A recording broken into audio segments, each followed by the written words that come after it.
Hi guys, இன்றைக்கி செரி பாப்பில் நீங்கள் பார்க்க போகிறது க்யூட்டான clay key chains and clay charms. So அதில் ஒரு 5 டைப்ஸ் நாங்கள் வந்து பண்ணியிருக்கோம். இது எல்லாமே ஹேண்ட்மேட், இன்க்ளூடிங் அந்த செயின் கூட எல்லாமே ஹேண்ட்மேட் தான். ஸோ நான் உங்களுக்கு ஒன்று ஒன்றா காட்டுறேன், நீங்கள் பாருங்கள். ஒரு சிலது உங்களுக்கு தெரிஞ்சிருக்கும், ஒரு சிலது உங்களுக்கு வந்துட்டு நேம் நாங்கள் இன்னும் வைக்கலை. ஸோ அதனால் நான் உங்களுக்கு ஒன்று நான் காட்டுறேன். இதோட சைஸ் வந்து பார்த்திங்கன்னா குட்டியாக இவ்வளோ தான் இருக்கும்.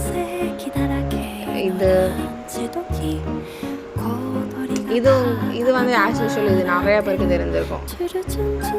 அப்புறம் அப்புறம் இந்த எக்கு இவங்களே உங்களுக்கு தெரிஞ்சிருக்கும். அண்ட் தென் நம்மளோட மஷ்ரூம் இவங்களே உங்களுக்கு தெரிஞ்சிருக்கும். ஸோ இது எதுக்குமே ஒரு சிலதுக்கு நேம் இருக்குது, மற்றதெல்லாம் நேம் வைக்கல. ஸோ பெஸ்ட்டாக இருக்க கமெண்ட்டுக்கு, பெஸ்ட்டாக இருக்கிற நேமுக்கு கண்டிப்பாக நாங்கள் ப்ரைஸ் தரோம். ப்ளஸ் அந்த நேமே வந்துட்டு நாங்கள் எங்களோட ப்ராடக்ட்ஸ்க்கு எல்லாத்துக்கும் வைக்கிறோம். ஓகேங்களா? இதில் இருக்க எல்லா அக்கேஷன்ஸ்க்கும் அவங்களுக்கு பெஸ்ட்டாக இருக்க கமெண்ட்ஸோட நேம் வந்து நாங்கள் வைக்கிறோம். So please comment down. கீழே நம்பர் இருக்கும், நீங்கள் ஆர்டரும் பண்ணிக்கலாம். ஓகே, கேஷ் ஆன் டெலிவரியும் அவைலபிளாக இருக்குது நம்மக்கிட்ட. Okay, thank you.